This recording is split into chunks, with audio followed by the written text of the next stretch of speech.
In the golden sands of ancient Egypt more than 2,000 years ago, lived a queen whose beauty could disarm empires and whose mind could outsmart kings. Her name was Cleopatra VII Philopator, the last pharaoh of Egypt. The woman who defied Rome and seduced history itself. But behind her fame, power, and beauty, a secret the world rarely speaks about was hiding. A dark royal tradition that forced her to marry her own brother. Cleopatra was born in 69 BC into the royal Ptolemaic dynasty, a Greek family that had ruled Egypt for centuries after the death of Alexander the Great. They were outsiders in a foreign land, yet they ruled like gods. To keep their bloodline pure, they followed a brutal custom. Royal siblings were made to marry each other. To them, it wasn't love, it was politics. A symbol of divine perfection.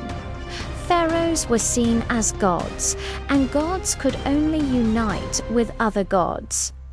And so, Cleopatra's first husband was not a lover.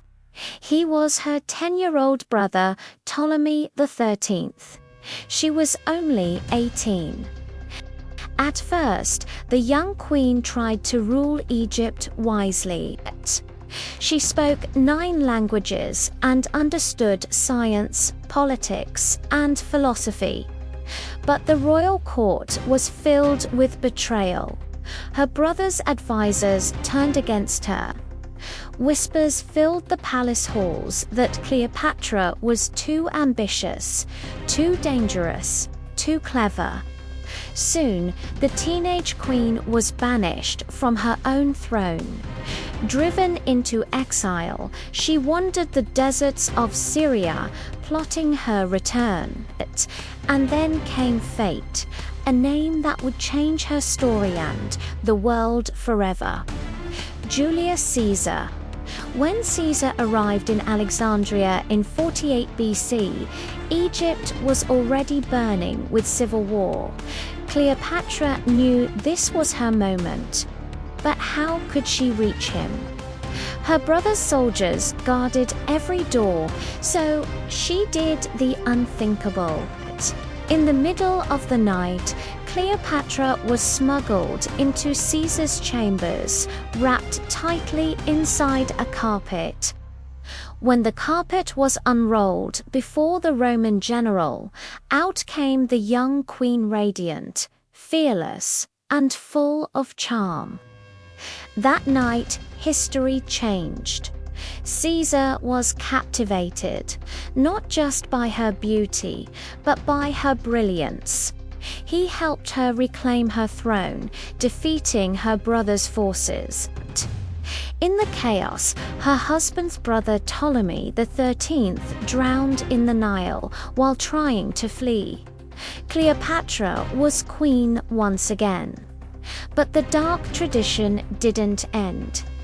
To keep Egypt's divine image alive, she was forced to marry yet another brother, Ptolemy XIV, a boy half her age. Still, Cleopatra ruled behind the scenes, powerful, intelligent, untouchable. And beside her stood Caesar, conqueror of Rome, and the father of her only son, Caesarion. For a while, the world watched Egypt rise again. Cleopatra sailed down the Nile with Caesar, dressed as the goddess Isis, adored by her people, feared by her enemies. But destiny had other plans. In 44 BC, Julius Caesar was assassinated in Rome. The world she had built collapsed overnight. And once again, she found herself alone, until she met the only man who could rival Caesar's power, Mark Antony. Their meeting was pure legend.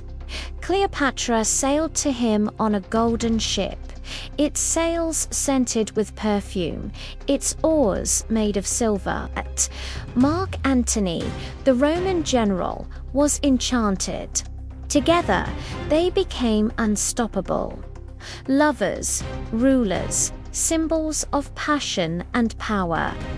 But back in Rome, the Senate called her a witch, a seductress who had poisoned Antony's mind. Octavian, Caesar's adopted son, declared war on both of them, and this war would end not only their love, but the very line of Egypt's pharaohs. In 31 BC, at the Battle of Actium, Antony and Cleopatra's fleets were crushed. Defeated, they fled back to Alexandria. Their empire was dying. When Roman soldiers finally invaded, Antony, believing Cleopatra was dead, fell on his own sword. Moments later, dying in her arms, he whispered his last breath, "Do not grieve. We will meet again." Cleopatra was captured, the mighty queen of Egypt, now a prisoner in her own palace. Octavian planned to take her to Rome, paraded as a trophy in his victory march, but Cleopatra refused to be humiliated. Legend says that she prepared one final act of defiance.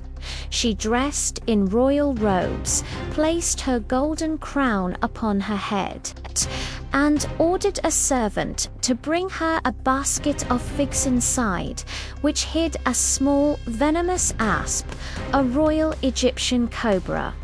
The queen, who had once ruled empires, pressed the snake to her skin. Moments later, Cleopatra, the last pharaoh of Egypt, was gone. When Roman guards found her body, she lay lifeless upon her throne, a faint smile on her lips and 2 small bite marks on her arm. Beside her were 2 handmaidens, loyal until the end, a symbol of devotion, power, and tragic love. Cleopatra's death ended the line of Egyptian pharaohs. Her kingdom fell into Roman hands, and yet her story never died. She was remembered not as a victim, but as a legend, a woman who defied empires, loved 2 of the most powerful men in history, and ruled with a mind sharper than any sword. But deep beneath her glory, the truth still whispers through history's sand that her crown came with a curse, and her throne was built on blood, family, and forbidden love. Because before she was the world's most powerful queen, she was the girl forced to marry her own brother. And that is Egypt's darkest royal secret. Thank you for watching. If you found this story fascinating, please give this video a thumbs up and subscribe to our channel for more hidden tales from history. We'll see you in the next one.